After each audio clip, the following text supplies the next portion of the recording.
नमस्कार, स्वागत है आपका हमारे यूट्यूब चैनल स्पेसिफिक एम में। हमने अपनी पिछली क्लास में डिसीजेज़ रोगों के बारे में चर्चा शुरू की थी, ठीक है? जिसमें हमारी पहली क्लास हुई थी उस टाइम पे और जिसमें हमने वायरस जनित रोगों के बारे में बताया था आपको। वायरस जनित रोग, ठीक? इसके बारे में आपको हमने बताया था, ठीक है? तो क्लास हमारी हुई थी, इसमें वायरस के बारे में बताया गया था और उससे संबंधित रोगों के बारे में हमने आपको बताया था, ठीक है? और इसमें हमने आपको एड्स तक, ठीक, HIV वायरस तक हमने आपको बता दिया था, ठीक है?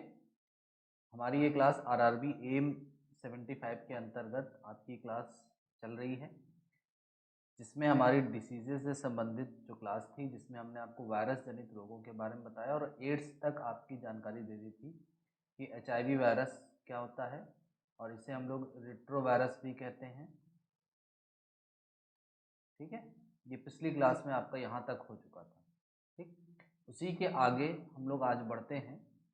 हमारी अगली ये जो आज की क्लास है, इसमें हम वायरस जनित रोगों को और आगे बढ़ाते हुए उन पर चर्चा करेंगे कि कौन-कौन से रोग आपके वायरस से संबंधित हैं और, ठीक है? चलिए आपका हमने एड्स तक बता दिया था। उसके बाद हमारा जो अगला जो वायरस से संबंधित रोग है, उसका नाम है इंसेफ्लाइटिस। इंसेफ्लाइटिस, ठीक? ये रोग, अब इस रोग को हम लोग, ये एक वायरस है, इंसेफ्लाइटिस एक वायरस होता है और इस रोग को हम लोग अलग-अलग नामों से भी जानते हैं। इसे हम लोग जापानी बुखार, ठीक है, मियादी बुखार,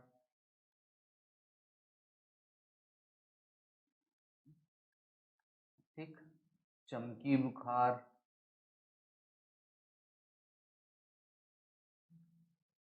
नवकी बुखार,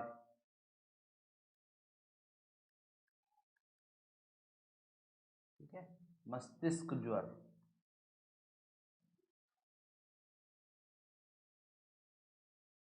ठीक, इन नामों से इसे हम लोग जानते हैं, इंसेफ्लाइटिस को, ठीक है? बेसिकली ये रोग जो है मस्तिष्क से संबंधित होता है, जिससे जो प्रभावित अंग है वो हमारी मस्तिष्क झिल्ली होती है, ठीक, एक झिल्ली होती है, उस झिल्ली पर ये वायरस जाकर अटैक करता है, जिससे हमें बुखार यानी हमारा तापमान क्या होता है, बढ़ जाता है मस्तिष्क का। इस वजह से ये हमारा मस्तिष्क ज्वर कहलाता है, ठीक है? जापानी बुखार या जापानी इंसेफ्लाइटिस के नाम से भी इसे जाना जाता है। बिहार में, ध्यान रखिएगा, बिहार में इसे चमकी बुखार के नाम से, चमकी या नवकी बुखार के नाम से जाना जाता है बिहार वगैरह में, ठीक है? बेसिकली अगर हम भारत के संदर्भ में बात करें तो इंसेफ्लाइटिस का सबसे ज़्यादा प्रकोप यूपी में गोरखपुर जिला जो पड़ता है उसके आसपास के गांवों में पड़ता है, ठीक?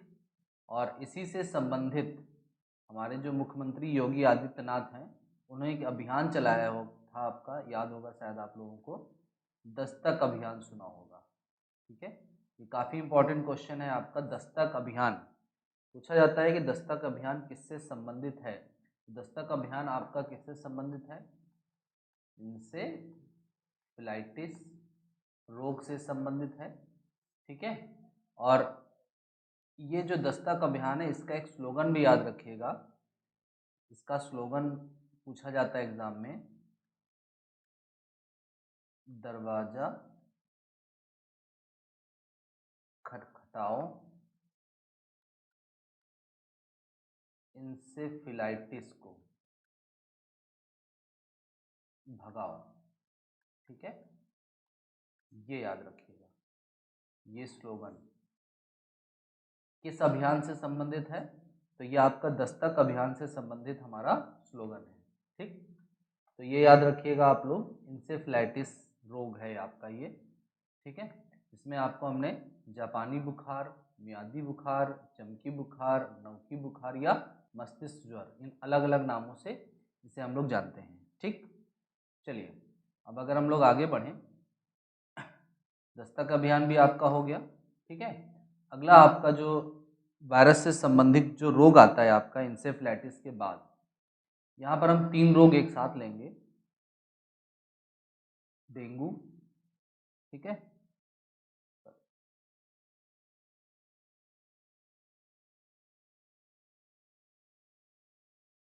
डेंगू, ठीक, चिकनगुनिया और आपका एक रोग पीत ज्वर, येलो फीवर, हम लोग येलो फीवर भी कहते हैं,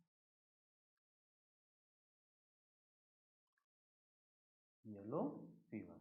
ठीक, आइए, तो ये तीनों रोग वायरस से, डेंगू वायरस, चिकनगुनिया वायरस, ठीक है, अलग अलग आपके वायरस होते हैं आपके ये, तो ये वायरस से होने वाले रोग हैं। मतलब इनका जो मेन कॉज होता है वो क्या होता है आपका वायरस। ठीक, और इस वायरस को हमारे शरीर तक लाने वाला वाहक, तीनों को ध्यान रखिएगा, डेंगू के वायरस को भी, चिकनगुनिया के वायरस को भी और येलो फीवर के वायरस को भी हमारे शरीर तक कौन लाता है? तो ये लाता है आपका एक मच्छर, जिसे हम लोग कहते हैं एडीज एजिप्टी मच्छर। ठीक है, वो भी कौन सा? मादा। ठीक है, इसको हम लोग मादा एडीज इजिप्टी मच्छर भी कह सकते हैं। ठीक, मादा एडीज इजिप्टी मच्छर, ये हमारे शरीर तक इनके वायरस को पहुंचाता है। जैसे हम डेंगू की बात करेंगे तो डेंगू वायरस, जैसे ये गंदे पानी वगैरह पे आपका पनपता है, उसका लार्वा, ये वायरस वहीं पर अपना लार्वा छोड़ देता है और उस लार्वा को ये एडीज इजिप्टी मच्छर क्या करता है? अपने डंक में लेकर हमारे शरीर में लाकर छोड़ देता है, जिससे हम किससे प्रभावित हो सकते हैं? डेंगू से हम लोग प्रभावित हो सकते हैं। ठीक है, और डेंगू और इसमें आपके चिकनगुनिया रोगों से संबंधित जो हमारे अंग होते हैं, वो कौन सा अंग होता है इनमें? ध्यान रखिएगा, प्लेटलेट्स। ठीक है, प्लेटलेट्स काउंट क्या हो सकते हैं आपके? कम हो सकते हैं डेंगू में और चिकनगुनिया में। और डेंगू को तो हम लोग हड्डी तोड़ बुखार भी कहते हैं, हड्डी तोड़ बुखार।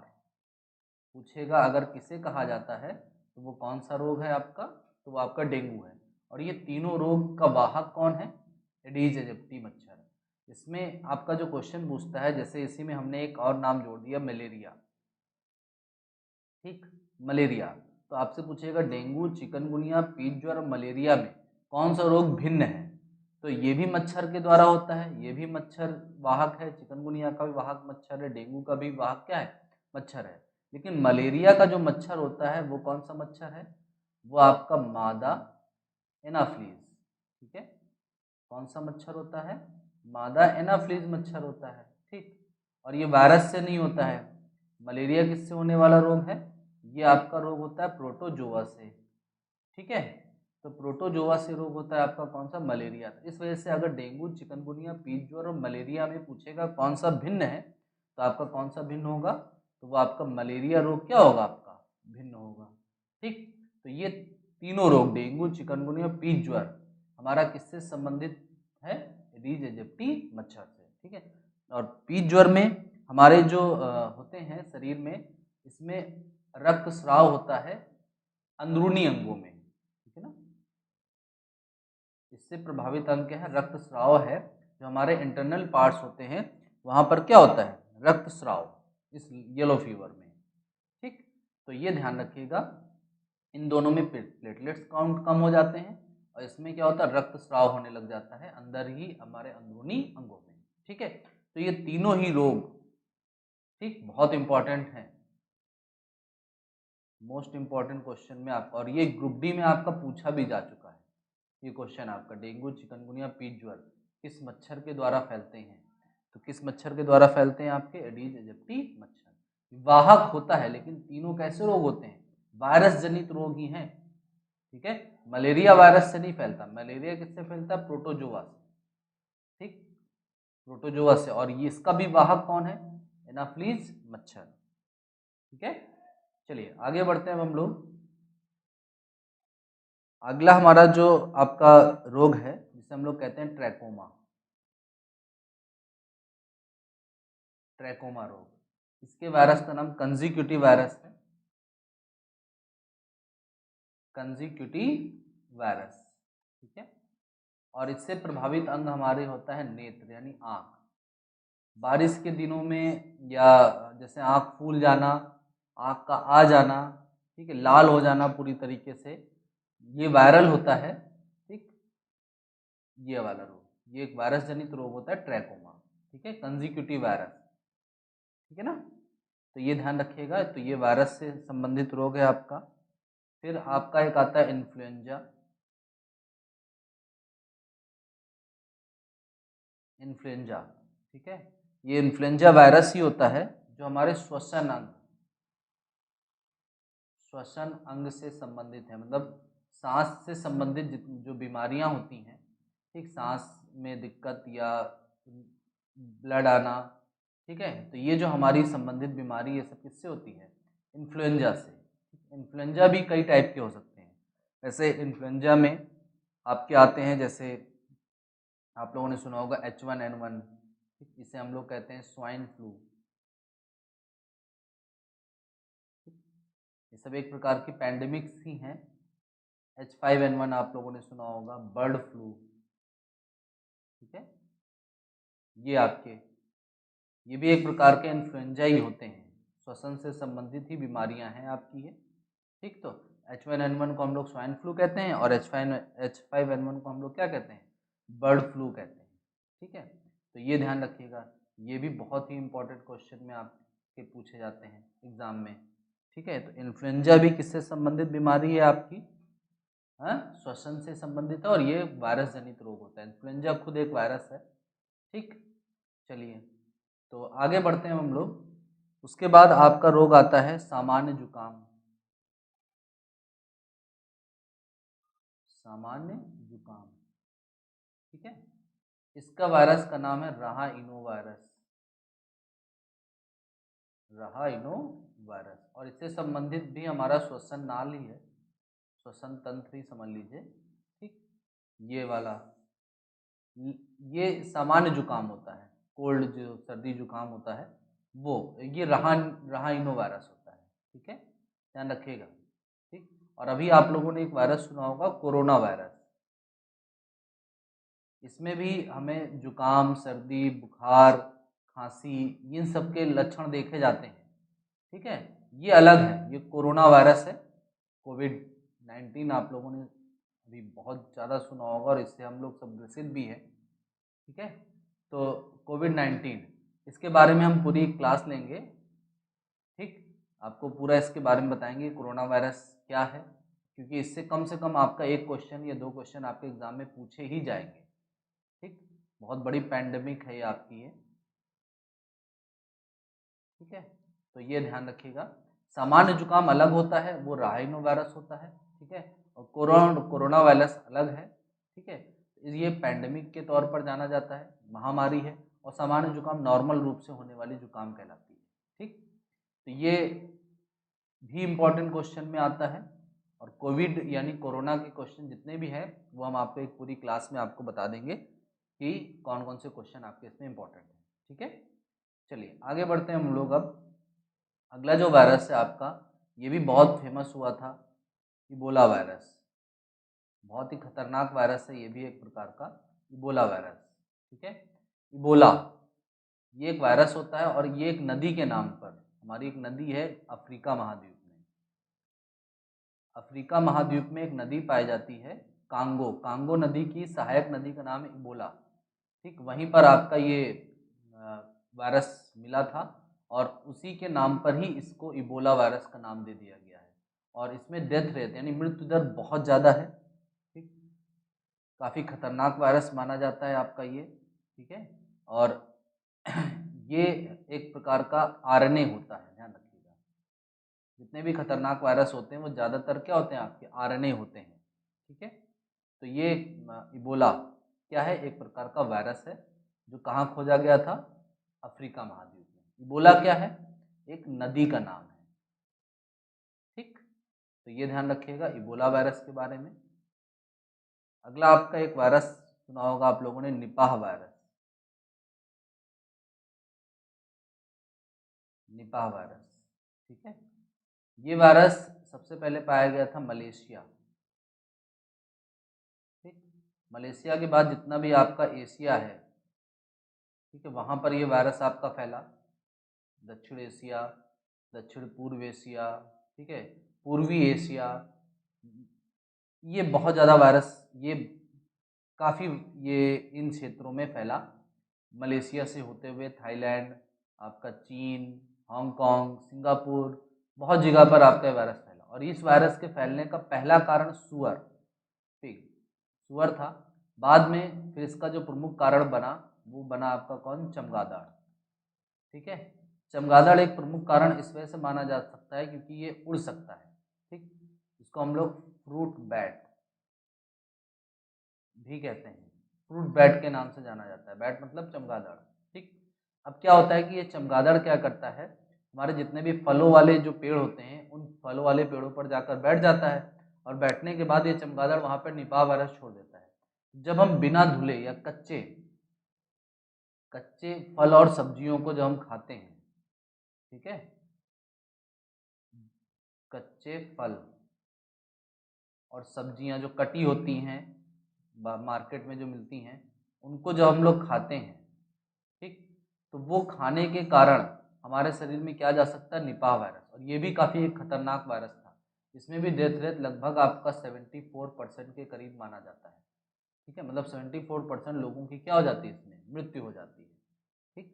तो ये ध्यान रखिएगा, ये वायरस सबसे पहले कहाँ खोजा गया था, तो आपका मलेशिया में। और चमगादड़ इससे संबंधित रोग है। फलों और सब्जियों में ये चमगादड़ क्या होता है, बैठ जाता है, या उनके पेड़ों पर ये बैठा होता है, जिससे ये वायरस उनमें चला जाता है। और जब हम इनका सेवन करते हैं बिना धुले हुए, कटी फटी सब्जियां जब हम खाते हैं, तो हमें कौन सा रोग होने की संभावना हो सकती है, निपाह वायरस, ठीक है। तो ये ध्यान रखिएगा, ठीक। चलिए अब हम लोग आगे बढ़ें अगर निपाह वायरस के बाद, ठीक है। आपका एक वायरस आता है, सुना होगा आप लोगों ने, रेबीज वायरस।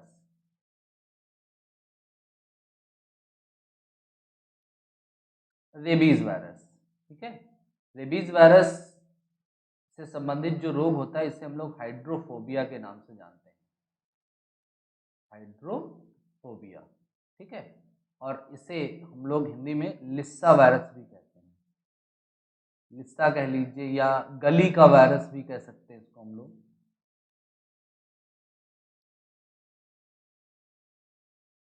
गली का वायरस, ठीक है।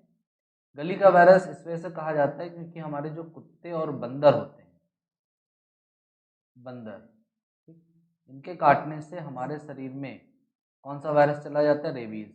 और हाइड्रोफोबिया नामक रोग, अगर हम इसका सही समय पर इलाज नहीं कराते हैं तो हमें हाइड्रोफोबिया मतलब जल से भय नामक रोग हो सकता है। फोबिया मतलब डर होता है, और हाइड्रो मतलब जल, जल से भय होने लग जाता है, पानी से डर लगने लग जाता है, ठीक है। तो ये रेबीज वायरस खासकर कुत्ते के काटने से ये हमारे शरीर में चला जाता है, ठीक। तो ये ध्यान रखिएगा, रेबीज क्या है, एक प्रकार का वायरस है जिससे संबंधित रोग कौन सा है आपका, उसका नाम है हाइड्रोफोबिया, ठीक। चलिए, ठीक है। तो ये रोग याद रखिएगा आप लोग। ये सभी रोग जितने भी आपको हमने बताए हैं सब किससे संबंधित हैं, आपके वायरस से संबंधित आपके रोग हैं, ठीक है। कुछ रोग आपके जानवरों में भी होते हैं, जैसे वायरस से संबंधित रोग होता है आपका एक रानीखेत, ये एक रोग भी है, ध्यान रखिएगा। खासकर जंगली मुर्गियों में या मुर्गों में पाया जाता है, ठीक है, जंगली मुर्गों में पाया जाता है आपका ये रोग। तो रानीखेत क्या है, एक वायरस से संबंधित रोग है। आपको हमने मुंह पका और खुरपका भी बताया था, मुंह पका और खुरपका, ठीक, ये भी आपको हमने बताया था। और ये जानवरों में खासकर गाय भैंस में मुंह और खुर, खुर मतलब पैर में क्या बढ़ जाते हैं, छाले पड़ जाते हैं, ठीक है। जानवरों के मुंह और पैर में छाले पड़ जाना। ठीक, तो ये ध्यान रखिएगा। और एक रोग होता है आपका रिंडर पेस्ट।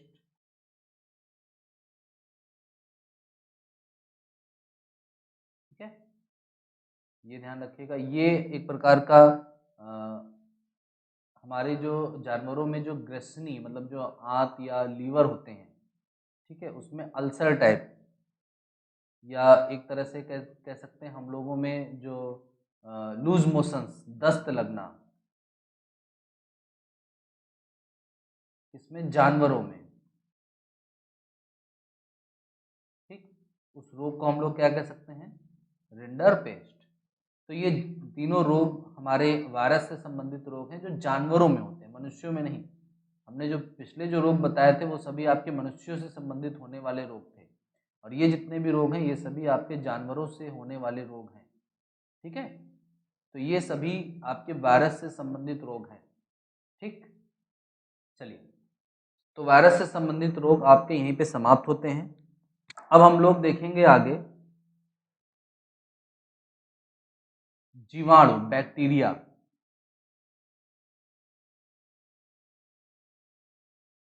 जीवाणु, ठीक है,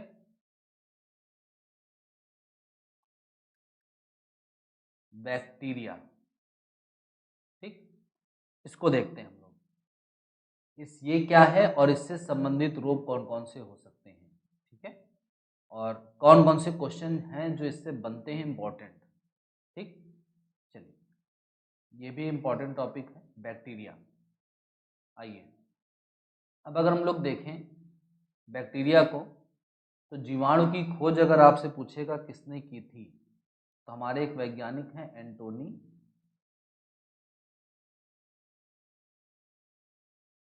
लीवेनहॉक। इन्होंने जीवाणु की खोज की। ठीक है, जैसे वायरस की खोज किसने की थी, इवानोवास्की ने।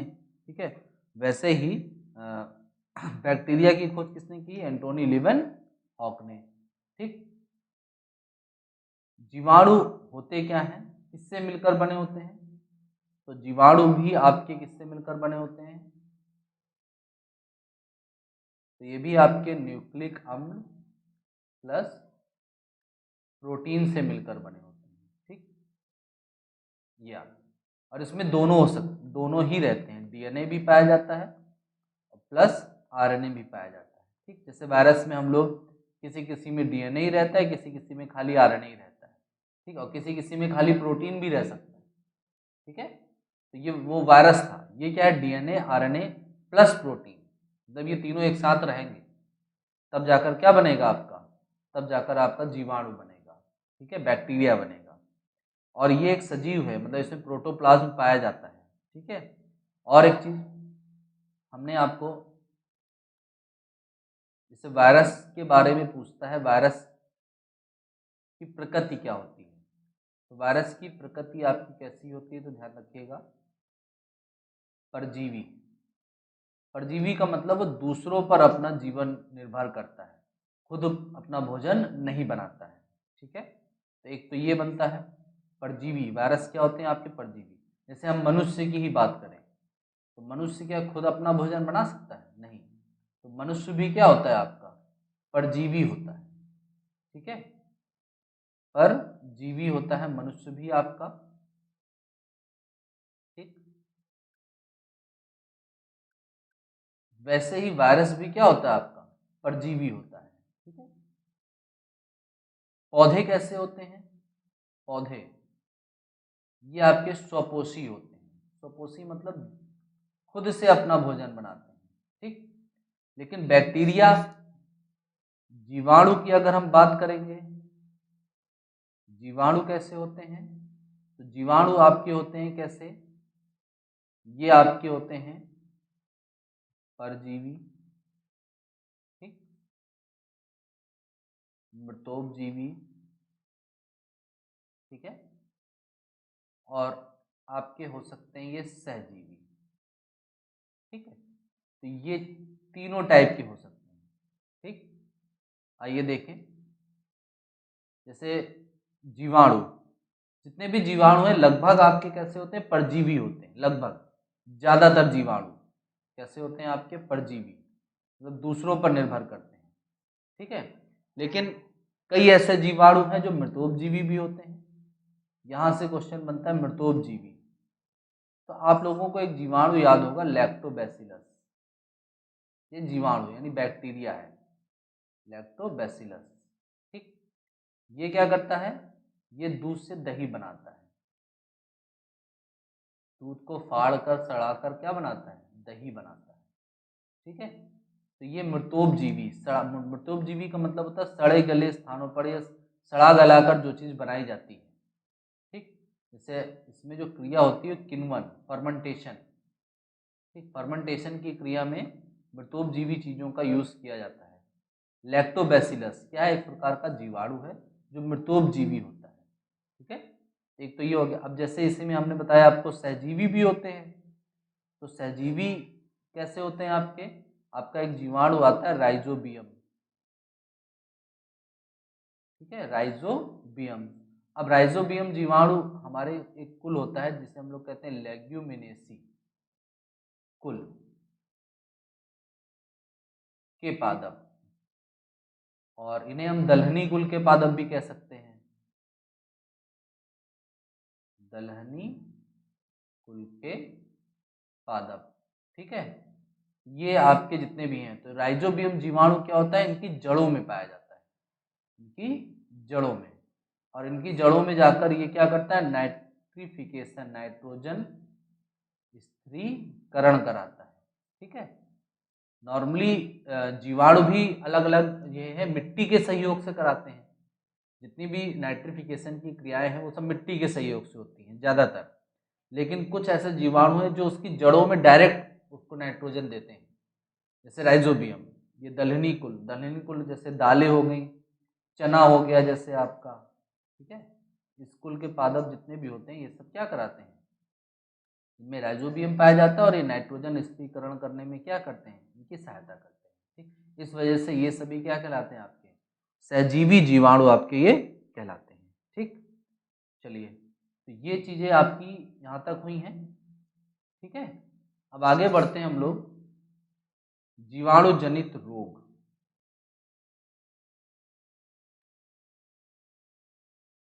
जीवाणु जनित रोग। ठीक, इसमें आते हैं कौन कौन से ऐसे रोग हैं जो जीवाणु से होते हैं। तो हमारे जीवाणु से होने वाले रोग कौन कौन से हैं उनको देखें। सबसे पहले जैसे आता है आपका टिटनेस, सुना होगा आप लोगों ने, टिटनेस। जीवाणु का नाम होता है क्लास्ट्रीडियम टिटेनी, क्लास्ट्रीडियम टिटेनी। ठीक है, ये जीवाणु का नाम है। इससे प्रभावित अंग हमारा कौन सा होता है, उसका नाम है तंत्रिका तंत्र।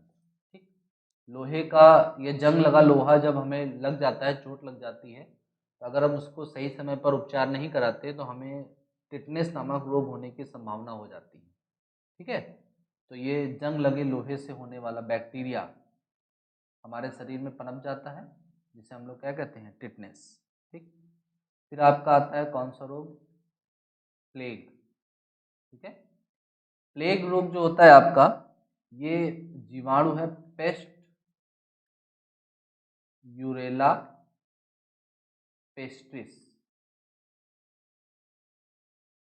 ये जीवाणु होता है आपका, इसमें आरबीसी क्या होते हैं, हमारे नष्ट हो जाते हैं।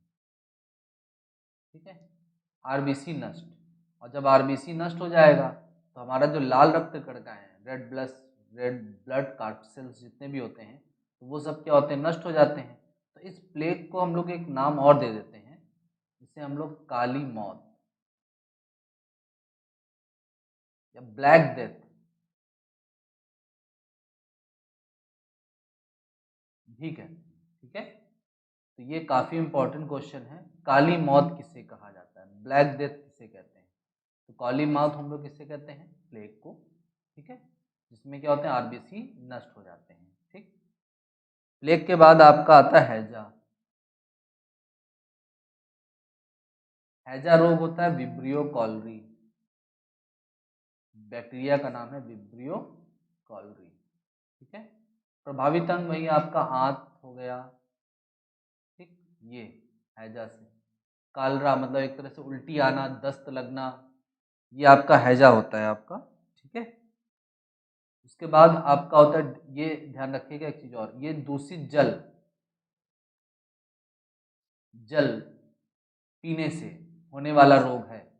ये बैक्टीरिया दूषित जल में पाया जाता है और जब हम दूषित जल पीते हैं तो हमारे शरीर में चला जाता है, जिससे हैजा नामक बीमारी हो सकती है बच्चों में और भी किसी में। ठीक है, आइए हैजा के बाद आते हैं डिप्थीरिया। ये भी एक बैक्टीरिया से होने वाला रोग है। ठीक, कोनरी बैक्टीरियम डिप्थेरी, कोरनी बैक्टीरियम डिप्थेरी। ठीक, ये आपका एक बैक्टीरिया है और इससे प्रभावित अंग हमारा होता है श्वसन तंत्र। श्वसन तंत्र, ठीक है, तो ये डिप्थीरिया हो गया आपका। ठीक, अगला आता है आपका टाइफाइड।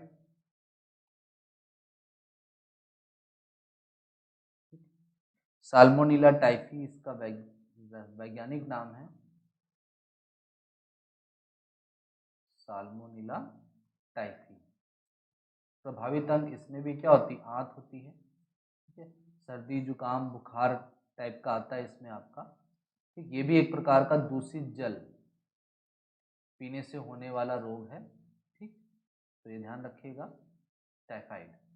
ठीक है, तो ये जितने भी आपको हमने रोग बताए हैं, तो ये सब किससे संबंधित रोग हैं आपके, बैक्टीरिया से। ठीक, तो हमारी आज की क्लास यहीं तक रहेगी, फिर आगे हम लोग मिलेंगे जीवाणु से संबंधित रोगों को लेकर अपने नेक्स्ट वीडियो में। डिसीजेस वाले वीडियो में हम लोग मिलेंगे, तो इसको हम लोग आगे पूरा कराएंगे।